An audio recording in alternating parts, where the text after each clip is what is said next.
CM KCR puri Jagannadh ఆలయంలో స్వామిని దర్శించుకున్నారు. అక్కడి నుంచి మరింత సమాచారాన్ని మా ప్రతినిధి సూరజ్ అందిస్తారు. సూరజ్, సునీత, ఒక 15 నిమిషాల క్రితం ముఖ్యమంత్రి కేసీఆర్ సతీ సమేతంగా ఇక్కడ పూరి జగన్నాథ్ ఆలయంలోకి ప్రవేశించడం జరిగింది. ఆయన ఇవాళ ఇక్కడ ప్రత్యేక పూజలు కూడా నిర్వహిస్తున్నారు. 2018 అసెంబ్లీ ఎన్నికల్లో 88 సీట్లు సాధించి విజయదుందుబి మోగించిన తర్వాత ముఖ్యమంత్రి కేసీఆర్ 4 రాష్ట్రాల పర్యటన మొదలుపెట్టిన విషయం తెలిసిందే. ఆయన ఎన్నికలకు ముందు కూడా రాజశ్యామల యాగం చేసిన విషయం తెలిసిందే. దీంట్లో భాగంగా ఎన్నికల ఫలితాలు వెలువడిన తర్వాత వైజాగ్లోని స్వరూపానందేంద్ర స్వామి ఆశ్రమాన్ని సందర్శించిన విషయం కూడా తెలిసిందే. అక్కడ ఉన్న రాజశ్యామల ఆలయాన్ని ఆయన ప్రత్యేకంగా సతీ సమేతంగా సందర్శించుకున్నారు.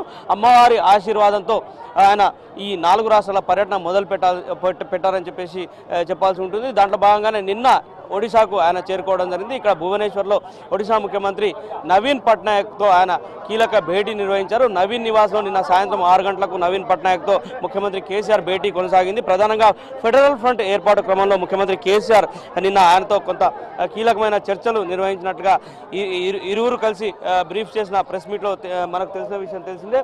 ఈ నేపథ్యంలోనే ఇవాళ ఆయన ముఖ్యమంత్రి కేసీఆర్ ఒడిశా పర్యటనలో భాగంగా పూరి జగన్నాథ్ ఆలయానికి చేరుకోవడం జరిగింది. సతీ సమేతంగా ఆయన ప్రత్యేక పూజలను ఇక్కడ నిర్వహిస్తున్నారు. 15 నిమిషాల క్రితం ఆయన పూరి జగన్నాథ్ ఆలయానికి సతీ సమేతంగా వెళ్లడం జరిగింది. ఇక్కడ పోలీసులు కూడా స్థానికంగా ప్రత్యేక ఏర్పాట్లు చేయడం జరిగింది. కొంతసేపు ముఖ్యమంత్రి కేసీఆర్ లోనికి వెళ్లేంతసేపు కూడా ఇక్కడ సాధారణ సందర్శకులను నిర్వహించడం జరిగింది. ముఖ్యమంత్రి కేసీఆర్ ప్రత్యేక దర్శనం చేసుకున్న తర్వాతనే సాధారణ సందర్శకులను ఆలయం లోపలికి ప్రవేశానికి అనుమతిస్తున్న పరిస్థితి కనిపిస్తుంది. ఇక్కడ నుంచి ముఖ్యమంత్రి కేసీఆర్ నేరుగా మళ్ళీ భువనేశ్వర్ వెళ్తారు. మళ్ళీ భువనేశ్వర్ వెళ్ళిన తర్వాత ఇక్కడే లంచ్ చేసుకొని సాయంత్రానికి పశ్చిమ బెంగాల్ చేరుకున్నారు. పశ్చిమ బెంగాల్లో కూడా ముఖ్యమంత్రి మమతా బెనర్జీతో ముఖ్యమంత్రి కేసీఆర్ చర్చలు జరుపుతారు. ప్రధానంగా ఫెడరల్ ఫ్రంట్ ఏర్పాటు క్రమంలోనే వాళ్ళ చర్చలు కొనసాగే అవకాశాలు కనిపిస్తున్నాయి. ఆ తర్వాత ముఖ్యమంత్రి కేసీఆర్ అక్కడే ఉన్న కాళీమాత టెంపుల్ను కూడా సందర్శిస్తారు. అక్కడ కూడా అమ్మవారి ఆశీర్వాదం తీసుకొని ఆయన ఢిల్లీ ప్రయాణం మొదలు పెడతారు. ఢిల్లీలో ఒక 2-3 రోజులు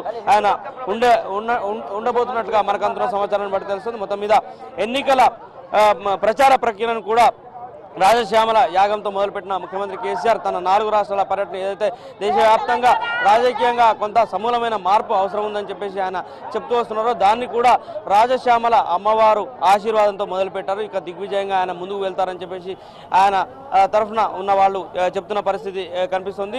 కాంగ్రెస్కు బీజేపీలకు ప్రత్యామ్నాయంగా దేశవ్యాప్తంగా ఒక ప్రత్యామ్నాయ రాజకీయ ఫ్రంట్ ఏర్పాటు చేయాల్సిన అవసరాన్ని ముఖ్యమంత్రి కేసీఆర్ నొక్కి చెప్తున్న విషయం తెలిసింది. ఇందుకు ప్రజల భాగస్వామ్యాన్ని అలాగే ఇతర రాష్ట్రాల పార్టీల భాగస్వామ్యాన్ని తీసుకున్నట్లుగా కూడా ఆయన ప్రకటించిన విషయం కూడా తెలిసింది. ఇదే నేపథ్యంలో ఆయన గతంలో కూడా అంటే ఎన్నికల ముందు కూడా కొంత ప్రయత్నాలు చేసిన విషయం కూడా తెలిసింది. కొన్ని రాష్ట్రాలు తిరిగి అక్కడ ముఖ్యమంత్రులతో కావచ్చు, అక్కడ నాయకులతో కావచ్చు, నేతలతో కావచ్చు ఆయన చర్చలు జరిపిన విషయం కూడా తెలిసింది. ఆ తర్వాత 2018 అసెంబ్లీ సాధారణ ఎన్నికల తర్వాత 88 సీట్లతో ఘన విజయం సాధించిన తర్వాత దేశవ్యాప్తంగా ఇకపై తన దృష్టి సారిస్తానని చెప్పేసి కూడా ముఖ్యమంత్రి కేసీఆర్ అధికారికంగానే ప్రకటించారు.